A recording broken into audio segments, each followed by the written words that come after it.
भोजपुरी के आन बान और शान कहे जाने वाले पावर स्टार पवन सिंह, जिनको भला कौन नहीं जानता, ये रिकॉर्ड तोड़ते नहीं बल्कि नए नए रिकॉर्ड बनाते जाते हैं। अभी 2 दिनों पहले आप सभी ने देखा कि एक चैनल से अचानक से 10 साल पुराना गाना रिलीज किया जाता है और वो गाना ट्रेंडिंग में मेन सेक्शन में भी चला जाता है और अभी भी टॉप 10 में ट्रेंड कर रहा है। तभी कल पवन सिंह ऑफिशियल से पिछले साल का छठ गीत, जिसे सोनू निगम जी ने और पवन जी ने गाया था, उस गाने को अपलोड किया गया और वो भी फिलहाल ट्रेंडिंग में जा चुका है। तो आप ही लोग बताइए, कौन है असली ट्रेंडिंग स्टार? ये दुनिया को बताने की अब जरूरत नहीं है, लेकिन लोग कहते हैं खुद को बेहतर, खुद को बेस्ट, तो कहने दो भाई, कहने से क्या होता है। मतलब क्या पागलपन है यार पवन सिंह के प्रति।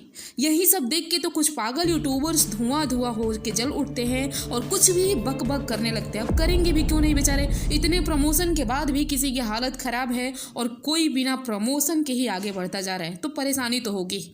अब करने दो, जलने दो। बेचारे पवन सिंह ने जो पिछले 1 महीने से इतने कम गानों में तांडव मचा रखा है पूरे यूट्यूब के ट्रेंडिंग सेक्शन में, तो ये देख के जलेगी तो जरूर, कोई बात नहीं। अपने पावर स्टार का जलवा जारी रहना चाहिए। आप लोग क्या कहेंगे इस पर कमेंट कीजिए, वीडियो को लाइक शेयर करें।